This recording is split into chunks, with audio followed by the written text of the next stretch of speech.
Today I'm going to be going over why I don't use a financial advisor, how a financial advisor could be losing you money, and then the cases where and when a financial advisor can bring value to you. The reasons I don't use a financial advisor are pretty simple, and we can break it down into three things. The first being the assets under management fee, and here is just a average schedule of asset under management fees based on portfolio values. And so here you can see that the fees get up to about almost 2% when you have less than $250,000 with a financial advisor, and then they move down slightly as you get more and more value under their portfolio. The second reason here is you see the different portfolio values with the starting tier as less than $250,000. I'm in my early 20s, so I'm not even close to any of these numbers. I'm not close to an amount where I would even want to begin talking to a financial advisor.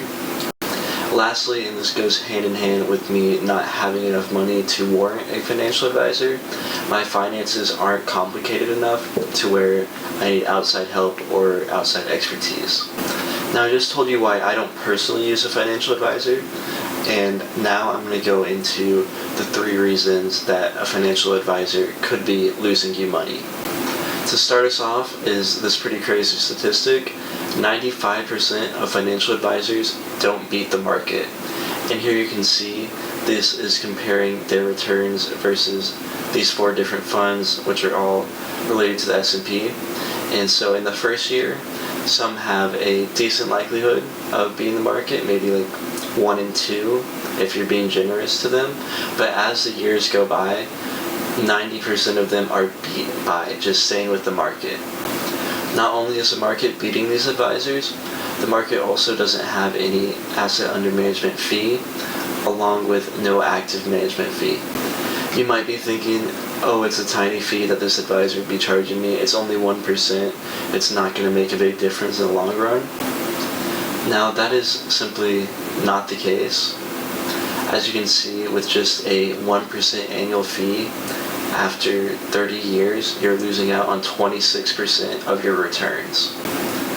Now, using $1 million for an example, because it's a fun number to use, looking at the 30 years and the 26% that you would be losing by having 1% fees, if you invested $1 million and were getting a 10% annual return, which is high but kind of close to the S&P 500 historical return, you would go down from $17 million, $17.4 million with no fees to $13.4 million with just a 1% fee.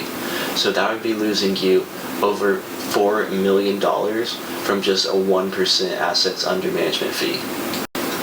Now, fees don't only come from the financial advisors themselves, they may also come from the mutual funds that they recommend or invest you in, with those being actively managed, incurring more fees. And also, I've done a video going over SPY, the ticker, versus VOO, VOO from Vanguard, and why I believe the VOO ETF is a lot better. Basically, they have less fees, but I go into more detail in the short. Lastly, I want to briefly go over what a fiduciary is. As you can see in the highlighted text, it means that that professional is required by law to act in their client's best interest. Believe it or not all financial advisors are fiduciaries. Now, typically these are some of the sketchier people, but I just want to warn everyone anyway. Most financial advisors will have some sort of certification that you want to look for to verify that they meet the professional standards you're looking for. As for the non-fiduciary financial advisors, those are typically going to be the insurance salesmen and the advisors that are offering you simply, they're held to less strict standards. They only have to sell you things that are suitable for you, but it may not necessarily be in your best interest. This could be a mutual fund that has a high yearly fee for actively managing those investments inside of the fund. Moving to some of the value adds that a financial advisor can actually bring to people, the number one thing that I personally see as being useful from a financial advisor perspective would be estate planning. Here, once you found a fiduciary, that's also like a certified financial planner or a chartered financial analyst, maybe a CPA. They can help you with setting up your retirement, with passing on any additional assets that you have upon your death, as well as ensuring that those assets are protected and are only transferable to, say, someone in your bloodline in the case that your children have a divorce or something like that. The second spot I can see a financial advisor adding value to your life is for a one-time, or maybe 5 years or every 10 years, just going in and getting some personal advice from a fee-only advisor, to where you're charged however much, like $2,000 to $5,000 for a one-time fee to get advice on moving your portfolio as you age. And here in the background is a video I just did last week about portfolio allocation. So this was a simple way, if you want to do everything yourself, simply move from the higher risk, higher reward assets as you're younger, slowly move over to lower risk, lower reward assets as you age. But if you want a more personalized plan for like your retirement or wanting to change your investments, a one-time fee only advisor may be helpful for you.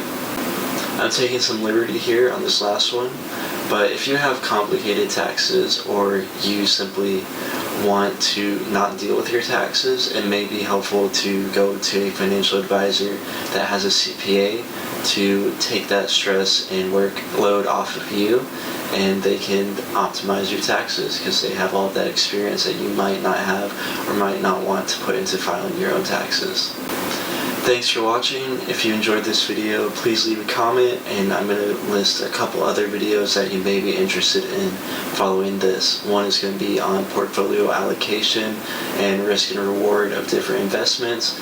And then also, if you have perhaps a favorite investment that has been in the S&P 500 over the past 5 years or 10 years, you can go ahead and tell me what your investment is, what your favorite investment has been, and you can be entered for my $50 giveaway, which I'm doing once a month, every single month.